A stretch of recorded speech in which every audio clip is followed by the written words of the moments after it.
So, we were discussing yesterday how to recognize the one who's awake and ready. So how can we remember one of what Lord Krishna shares, one of the ways to recognize the one who's enlightened? Absolutely no self-centered interest. No self-centered interest, so no personal desire. Yeah. Okay, very good. Do we remember another one? By like the conditions around them, kind of undisturbed with mind. So undisturbed by what's happening around them. Okay, very good. Their actions, Their actions would be what? the way they behave in like crises, equanimity. Now, undisturbed. Oh, Oh, cool. okay, very good. Didn't he say free from anger as well? Yeah, Is understood? he did. That one gets misunderstood sometimes. The difference between personal anger and there's a concept of indignation, but there's also a play. There's also a play. So if I want you to listen and you're not listening, this is Krishna speaking. If Krishna wants you to listen and you're not listening, what will Krishna do in order to get your attention?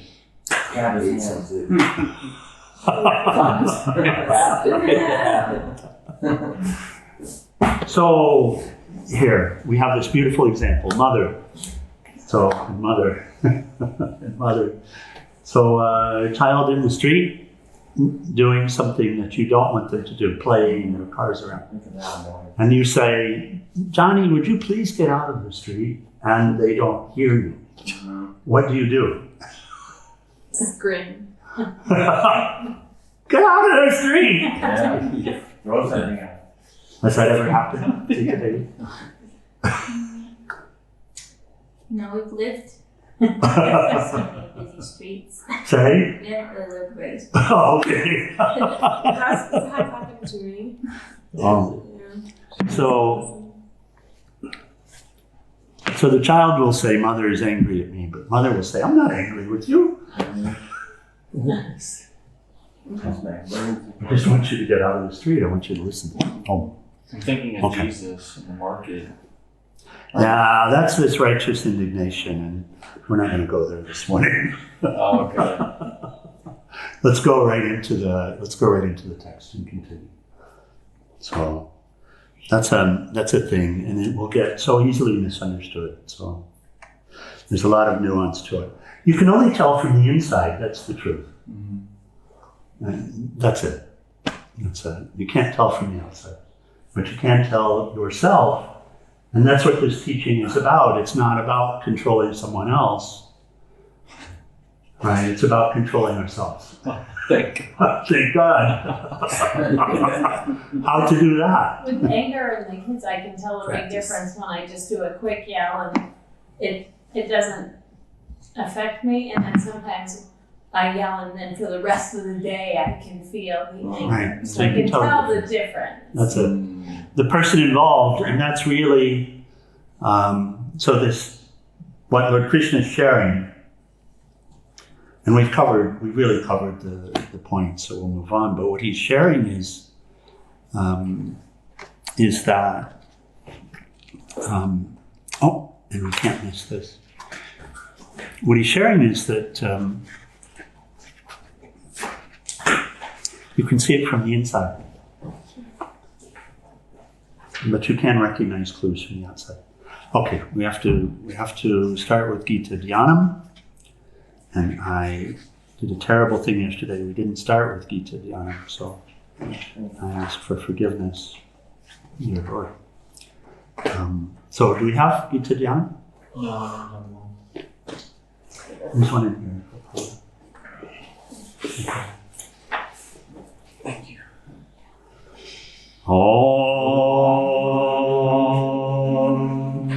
O Bhagavad Gita, by which Arjuna was illumined by Lord Krishna himself, and which was composed of 18 chapters within the Mahabharata by the ancient sage Vyasa, O Divine Mother, destroyer of rebirth, who showers the nectar of oneness on us. O Bhagavad Gita, my affectionate mother, on thee I meditate. All the Upanishads are the cows, the milkers, the cow boy, Krishna. Arjuna is the calf. People of purified intellect are the drinkers, and the milk is the supreme nectar of the Gita. My salutations to the Lord, who is the source of supreme bliss, whose grace makes the mute eloquent and the crippled cross mountains. Hari Om Tat Sat. Okay, so we continue with 59. By abstaining from sense objects, they will drop away. Longing for them will also disappear upon realizing the highest truth.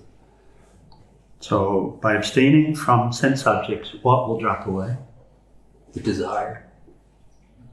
It's not what it says. It says they will drop away. It says, what does that mean? I don't know. They will not present themselves. It should be obvious, so just take a moment with it. Don't look for something out there.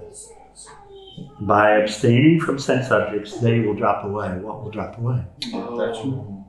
No? Like your mind won't select something. The sense objects will drop away. That's actually what he's saying. So, interesting, right? Yes. But there's a reason why it's being shared that way. By abstaining from sense objects, the sense objects will drop away. Longing for them will also appear upon realizing the highest truth. So, how do you know that there is a sense object? How do you know? Mental movement. Yeah.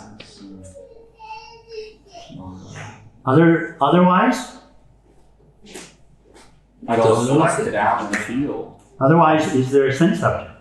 No. It's just not. What is a sense object? Is that a sense object? Sure.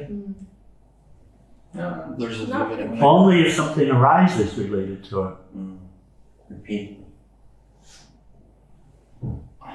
But if you see it, it's already a sense object because it's a sense. No, not. What are you seeing? Body. We're living in We won't take a long. What are you seeing? the light. So how is it that that's causing something in the mind? Oh, I see. Right? Yeah. Yeah.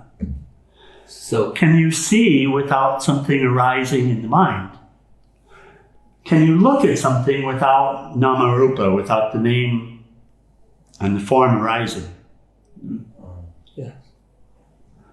It's not easy when the mind is in this state of disturbance.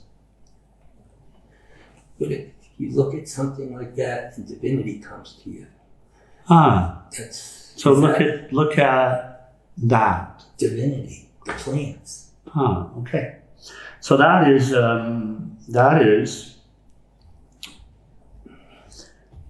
the item will also disappear upon realizing the highest truth.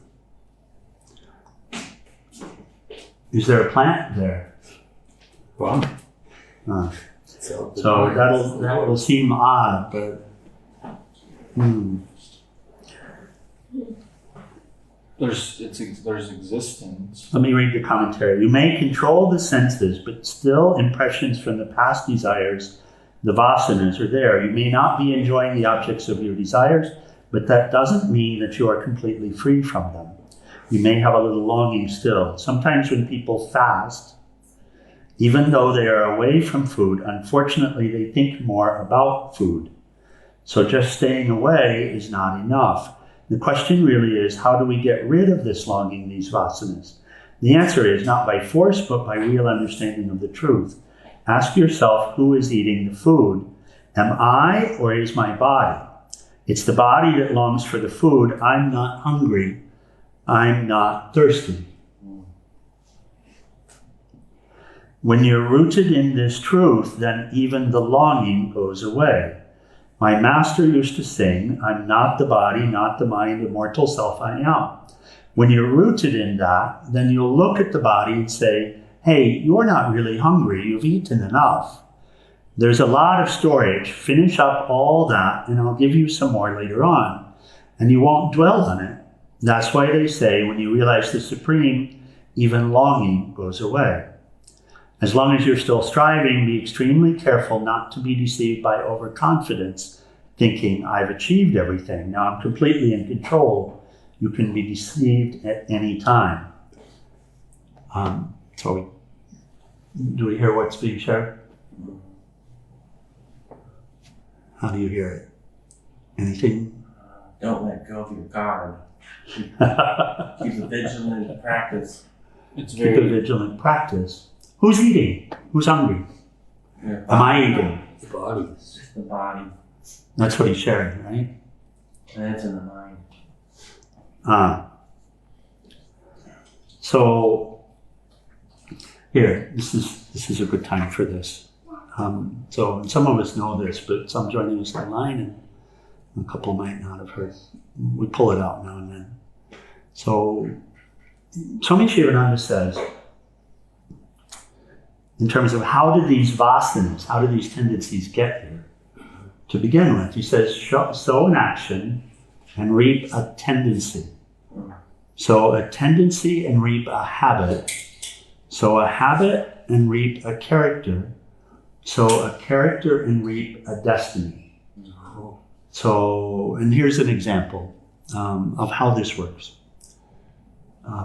This is one way that we'll share. So imagine that you're living in the city, and Brett and I had this conversation driving back morning before last. Imagine that you're living in the city and you work in the city. And so you walk to work every day, you walk back in the evening, you walk there in the morning. 1 mile walk, so 20 minutes, something like that.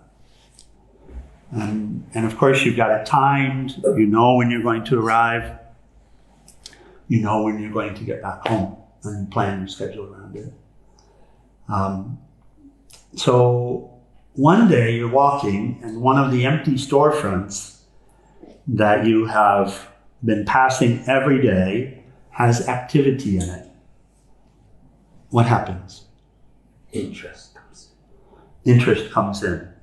So you see, there's a question that comes, what is this? And what do you do? You imagine what it could be. Imagine what it could be. The mind does that, right? So to be clear, it's the mind that's doing it, but there's some imagination about what it could be, perhaps.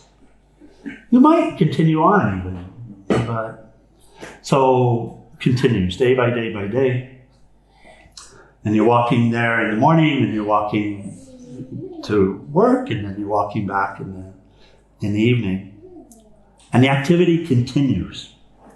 Can you see what's happening in the mind when you go past? Does it leak into other activities? Does that curiosity come into other activities? Is there daydreaming about it during the day? I wonder what that is. I wonder what it might be. Is there some imagination of that? Or at night, is there some thought at night or in the morning about, I wonder what I'll see there today? I hope it's going to be. And it might be, I hope, yeah, it might be. And then one day you walk and you see them taking in some ovens. And so what happens now? The gears are grinding. What happens now? I hope it's not a bakery. I hope it's not a bakery. Right. Yeah, right. You know yourself. You've heard the story enough times now. I don't want a bakery there. Trouble. If you're trained, perhaps. Otherwise. So would there be an idea about, I wonder what it is, a restaurant or bakery or what, some imagination. And so it continues. And again, look at the state of the mind outside of just walking past it. See if you see a change in the state of the mind. See if you see a change in what's being contemplated and considered. Yeah. Because you're walking by there every day, right? New subject. Yeah. And then finally, they put up a sign. The activity continues. They brought it counters and the display cases and all of this. So by now you're pretty certain it's going to be a bakery.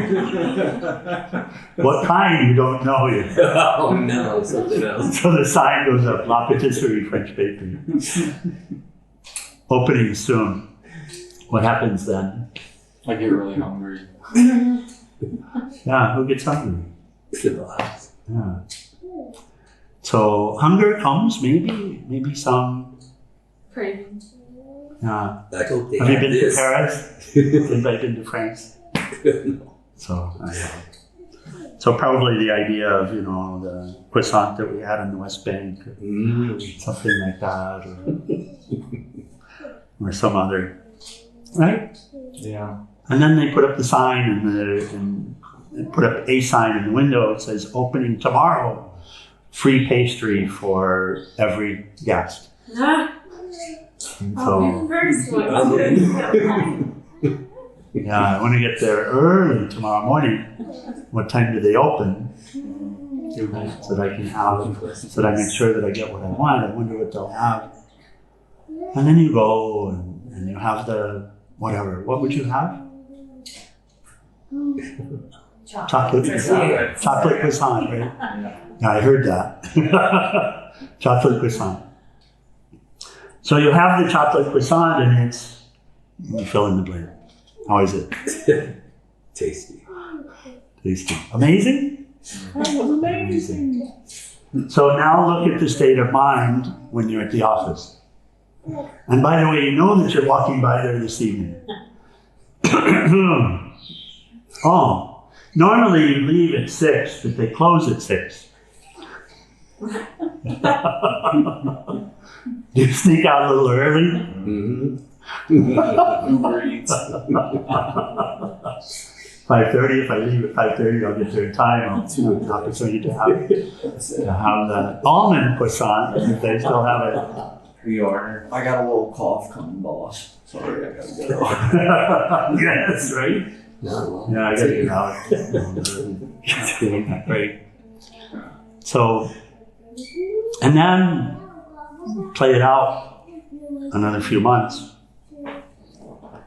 By the way, $10 in the morning, $10 at night. You have to have with coffee. So, Pounds a week. yeah. I became very good at adding these things up, so that's $600 a month. How is that on the budget? the car payment in half. How long before you're asking for a raise? Demanding a raise.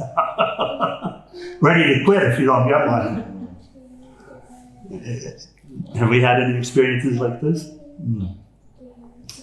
It's funny, and then the rights come in, right? The attachment, and that's where it's becoming not just a habit but an addiction, and now it's a part of the character, right? How did it start?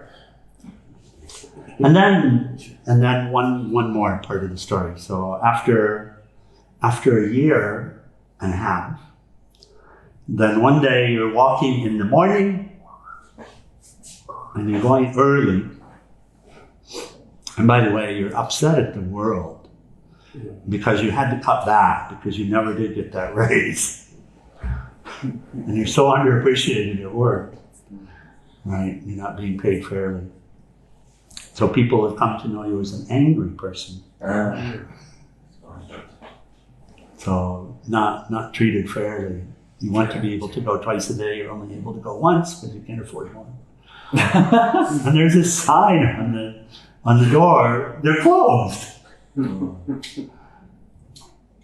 closed. There was a death in the family. They had to go back to Paris, the Baker family. So what now? I gotta find a new one. I mean, really, doesn't that thought arise? I had the coffee thing. I mean, but whatever it is, you plug it in, and then something changes. Doesn't that arise? COVID time. All the things that people have been dealing with related to all the old stuff. Vacations. All the habits, all the... So maybe we get a car, maybe we get a new job, maybe we start driving because it's that. because it's that strong. So the question comes, and how is that mentally? How is it? It's a lot of riddles. Kalyani, Takes is a that lot of okay? time. Sorry? Takes a lot of time. It's whatever addictions we're working with, right? Yeah. It's any of them. Any of them. An expectation of how someone is supposed to be. That also becomes an addiction. Right? It's never ending. Sense objects. So we'll have our preferred sense objects and our non-preferred.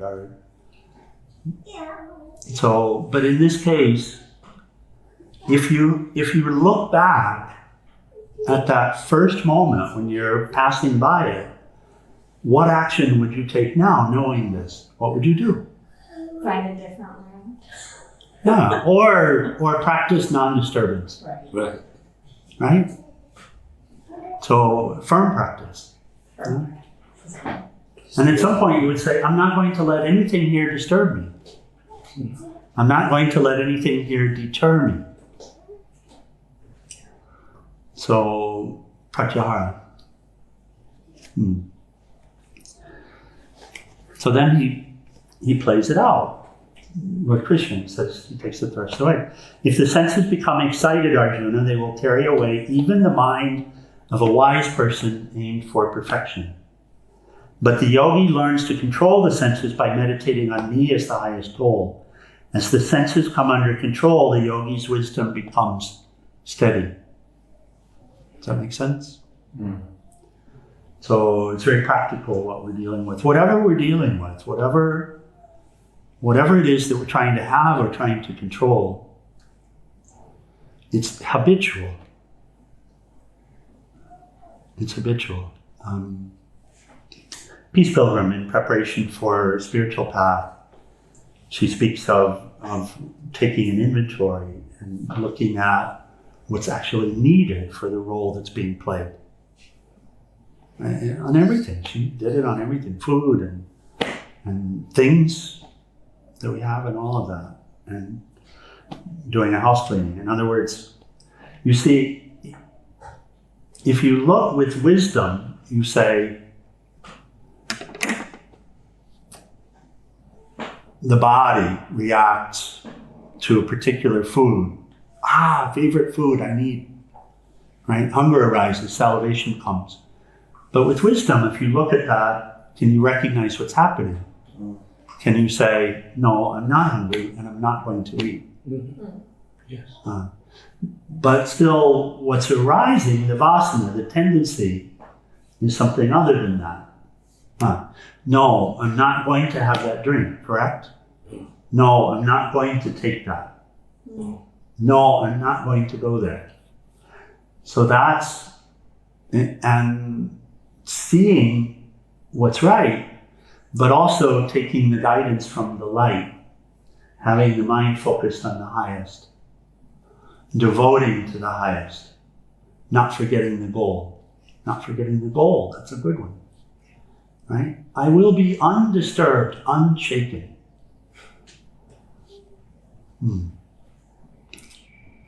Nothing that happens here will throw me off.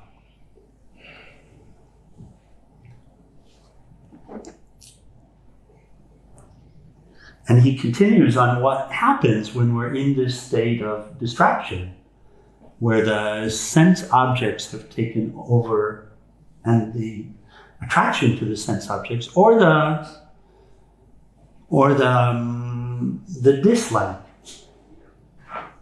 of something and wanting to be away from it or wanting to change it.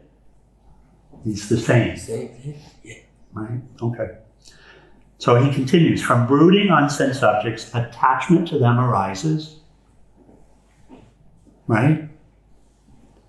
Out of attachment, personal desire is born, and from desire, anger appears. And Kalyani, this is also a conversation that Brett and I were having on the ride. This thing about desire. It's personal desires that's being shared, not selfless desires. It's personal desires. I want this, I want that. But usually when we say, I want this, the idea inside isn't that I want it, it's that I need it. When there's an attachment, we might say, I want it, but we might feel, I need it. Right? I need this situation in my life. I need life to be this way. I need people to treat me in a certain way. I need to be respected. And if we look, it will have something to do with our own idea of ourselves, not the truth of ourselves, right? Because that can fall away. So if you study the truth of yourself, if you study the nature, the true nature, if you bring your awareness to the highest, if you actually pick up Shastra, read, study, do the introspection, which is what we're doing here, then you come to see what? I am or am not. I am not this body. So if I'm not this body, and if the body is the temple, then what to do? Treat it appropriately. Right?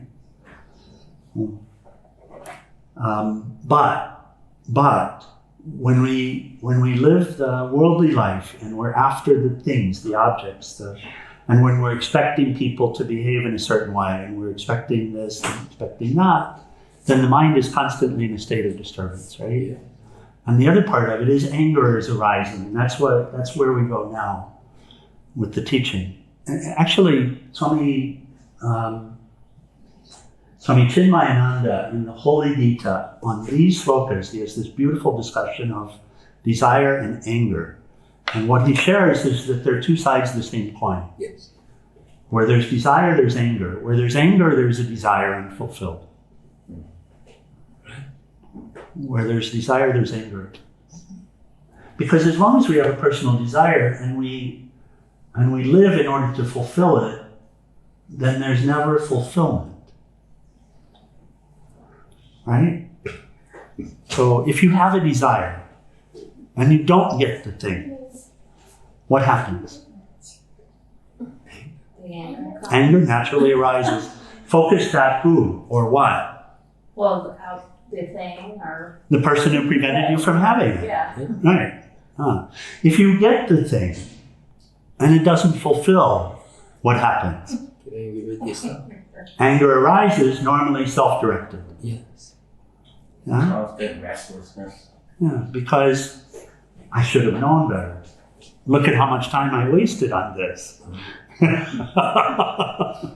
Right?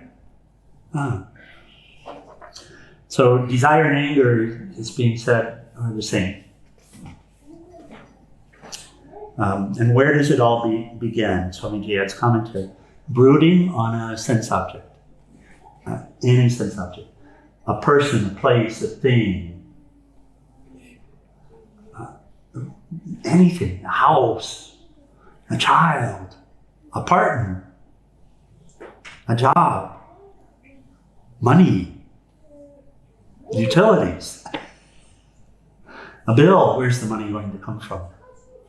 Brooding on a sense object. Any sense object. It's not saying some specific one. It's actually sharing any of them. That's where it all begins. What's beginning? It's like a vicious cycle, right? Yeah. So the samsara, the wheel of samsara. Wheel of samsara, like this, the vicious cycle. Suffering, anger, hatred, judgment, all of it.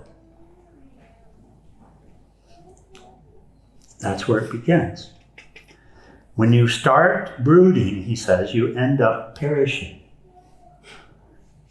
And brooding, again, it's just this inner thought process. Oh my goodness, if I had that. Right? Imagine. And then you see it's there. And then how often does it come?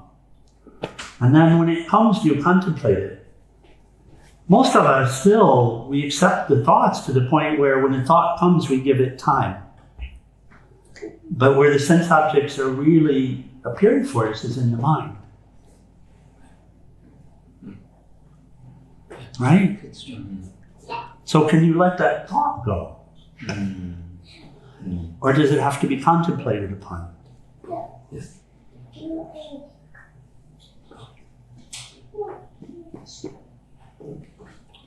This is where Peace Pilgrim would say, if you knew the power of your thoughts, you would never think a negative thought again. You wouldn't allow it because you would know what? Brings destruction. It brings destruction. You know where it goes. Oh. If it's anything related to personal desire or personal expectation, Trouble. it's trouble. So if I brood on it, does it get bigger or smaller? Bigger. Bigger. Does it get more important or less important? It grows. It's a seed. But wisdom says, I can't.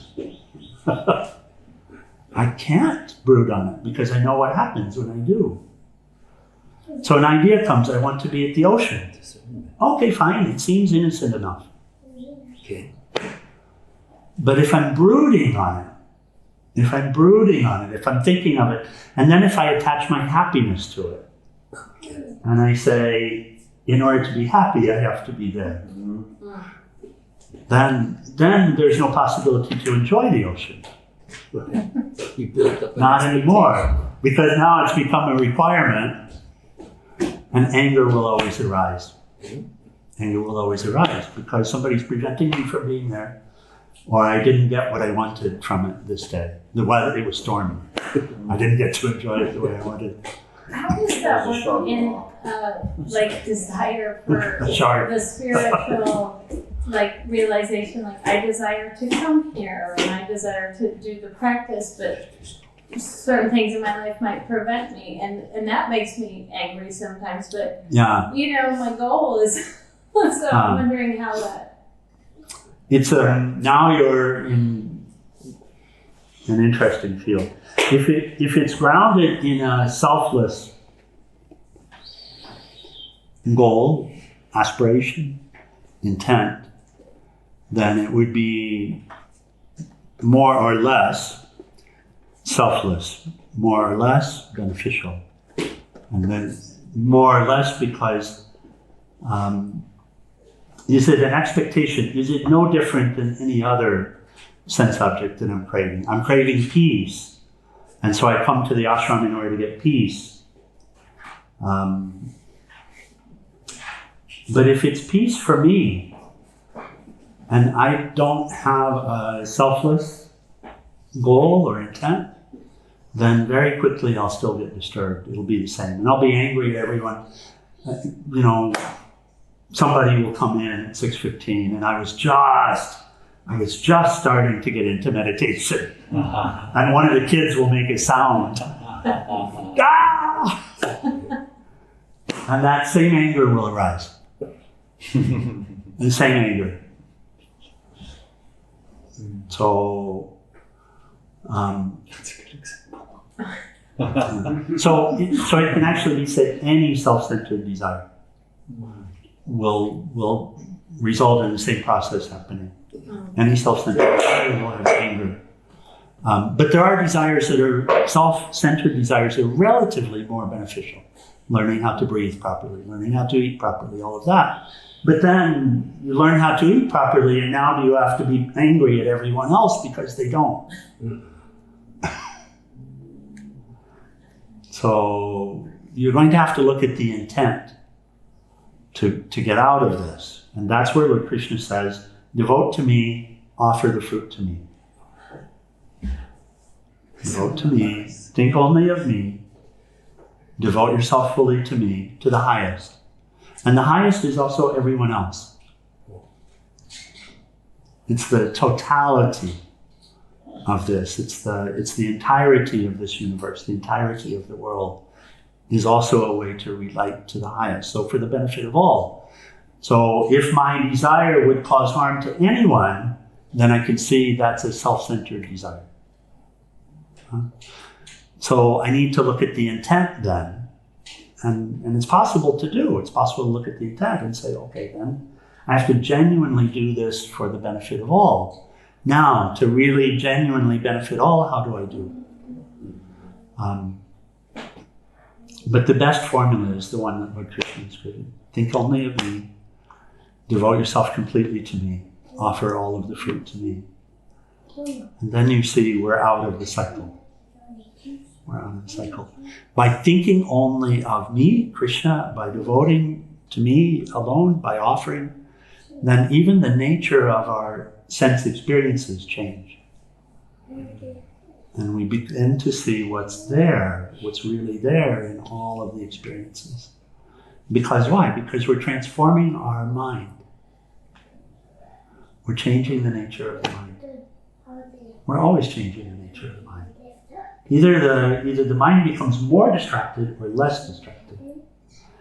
If you're not intentional, it just becomes more distracted. Until you reach a point where you say, I can't live like this anymore. And then you ask a question. Right? And then you start to follow something higher. But the first law of hydrodynamics, that in a closed system, over time, entropy continues. So more and more disorder, more and more disorder. So what we experience in this sense-driven life is the mind becomes more and more disordered, more and more dysfunctional, more and more distracted. So only when we reach a point where we say, I can't, because that's happening. And we call these psychoses and so many names that the psychologists are dealing with, right? In terms of addictions and all of this. So it seems to go that way unless we consciously pull it in. And that's what Krishna is guiding us to here. Okay, we should close. Page 174. The final prayers.